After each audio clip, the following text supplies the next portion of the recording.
Go to the football field now. The huddle broke at Brown's rookie mini camp for the first time Friday in Ohio, with, of course, all eyes on Shedeur Sanders. But the Browns have two rookie QBs in their room, as they also selected Dillon Gabriel in the third round. Kevin Stefanski has called it an open competition in Cleveland. However, should be noted, Gabriel took the first snap of team drills in minicamp, not Sanders. You know who's there for it? NFL reporter Kimberly A. Martin joins us now from outside of the Browns practice facility. And Kmart, I know you were at camp yesterday. What more can you tell us about how Shedeur looked and what they were saying about him in his first day at camp? Yeah, listen, Shay, a lot is being thrown at Shedeur Sanders, as is the case with all of these rookies who are trying to get up to speed on this playbook. And here's one thing that stood out yesterday after the first day of practice. You know, typically on day one, coaches will see those quote-unquote rookie jitters. But both Shedeur Sanders and Dillon Gabriel showcase flashes of that same poise and that passing ability that we saw in their college careers. And that was a good sign. Now, as you said, it's still early. It's still day one. But, in practice, they had a longer 7-on-7 period to accommodate the two quarterbacks. And as you noted, Dillon Gabriel did take the first reps of the team period. And I can tell you, as we were waiting for Stefanski, we saw Shedeur Sanders. He was one of the last players to leave the field. He stayed late to kind of throw passes to a rookie tryout. So again, these are just the first early days of rookie minicamp. Just starting to get to work, right? But Sanders is one of four quarterbacks currently on the roster. And so this is going to continue to be a thing, Kimberly. So what did Kevin Stefanski have to say about this entire quarterback situation? I'm glad that we are at least mentioning Dillon Gabriel, because he is another quarterback that is here, and a lot of attention on Shedeur. But, Kevin Stefanski was asked pointedly, tell us about how did you decide that Dillon should get the first reps?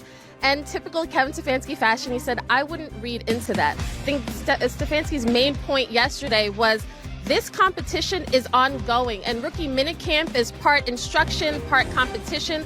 But there's a lot of work that has to be done. These guys have to take what they're learning in the meeting room, bring it out onto the field.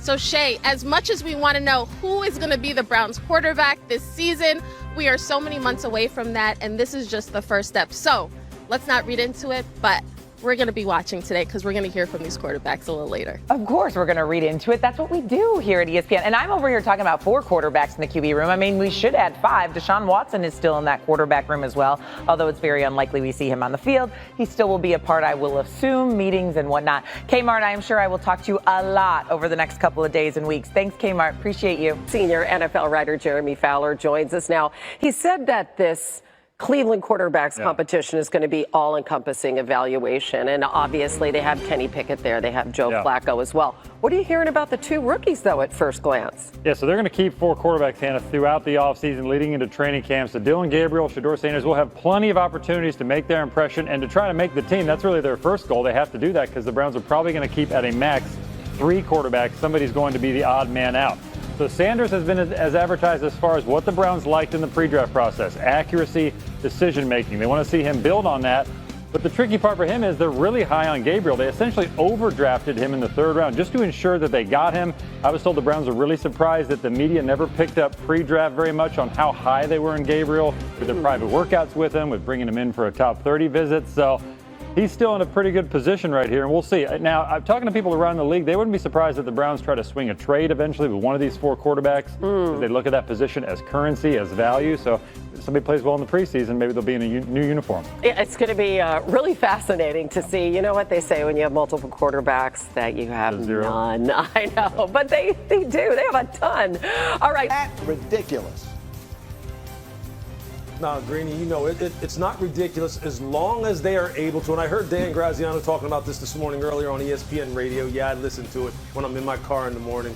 It's all as long as they can get him enough reps. And it sounds like Kevin Stefanski is aware of the fact that in order to create a real quarterback competition, he has to kind of change some things in terms of the way he divvies out reps during the preseason and during the offseason. If he can compete with Dillon Gabriel, if he can compete with Joe Flacco, he can compete with Kenny Pickett, there's a very good chance that if this is an organic competition with a level playing field, he could be your starter week one, no question about it. Look, sometimes we attach this number now. He was a fifth-round draft pick, and I understand that there was a reason for that. I'm not pretending it doesn't matter at all. But what I'm saying is if he had been drafted in the second round or the first, which is what we were expecting, then there'd be almost no debate about it, right? We'd be with exactly the same body of work in college and the same skill set. We would absolutely be forecasting him to be the starter, especially, Dan, when you consider the other options they have available. Right, but he is a fifth-round pick, and there was another quarterback they drafted 2 rounds earlier this year. Right. In addition to Joe Flacco, who helped them get to the playoffs 2 years ago, and Kenny Pickett, who he's in the mix as well. So they have 4 guys. They need to get them all practice reps. Kevin Stefanski, what Lewis was alluding to, he put 7-on-7 drills into the rookie minicamp. Usually rookie minicamp is just, classroom stuff, very basic stuff, nothing really, and in terms of team competition. But he wanted Shedeur Sanders and Dillon Gabriel to be able to get some reps at a time of year when they weren't competing with veterans for those reps. So he's very conscious, Stefanski is, of trying to make this as good, as close a competition as possible among all 4 of them. I'm going down with the ship with my friend Mel Kiper on this one. He is the most underdrafted player that I can ever remember. I genuinely believe if he has a chance, a real chance, he's going to wind up making a run at the starting job there sooner rather than later. All right, the next Browns' crowded quarterback room, Ocho could make for some awkward moments, but that's not been the case according to Shedeur Sanders. Shedeur said the vibe in the QB room is positive. Everybody's cool. Outside the room, people try to pit us against each other, but inside the room, we know we're one. We're all different characters. It's funny going in there seeing Joe every day. It's fun to see him because I like, wow, I really mean Joe Flacco right now, we're on the same team. Then, of course, Kenny. The experience he's been in the league with these 2 is cool. And to see the process of it. And Deshaun, of course, he's active in there and he's all in the meeting, so it's cool talking to him. Why? So, yes, only one quarterback can play. We understand that. Mm-hmm. So, because only one quarterback, this isn't Hunger Games. I think that, people think, I think sometimes, Ocho, people try to pit like it's a Hunger Games. Like you could have only one winner. Yes, there's only going to be one guy that's going to be able to play at a time. But I'm not trying to sabotage it. I'm going to go in there. Hopefully he can impart some wisdom. Joe Flacco's been at this thing a very, very long time. What is this, year 17, 18 for Joe? Super Bowl winning quarterback at that. Yeah. Mm-hmm. Got to be at least 17. I think 2009 was his rookie year. Okay. So this year 17. 18, okay. Yeah. So, hey, hopefully I can get something from Joe. Kenny Pickett's been in the league for a while. I don't know if I'm gonna get too much from him, but hey, let's see how it go. But hey, so what? So what is? I'm just trying to figure out what it's supposed to be. I understand, Ocho, when you in the wide receiver room. Yeah. I mean, y'all did. It wasn't a whole bunch of 3 wides. It was 2 wide receivers. Yeah, everybody wanted to play. I'm not trying to sabotage anybody so I can play in front of them. If you beat me out for the job, ain't gonna happen. But wish you the best. Yeah, most definitely. And we know what the pecking order is going to be. We know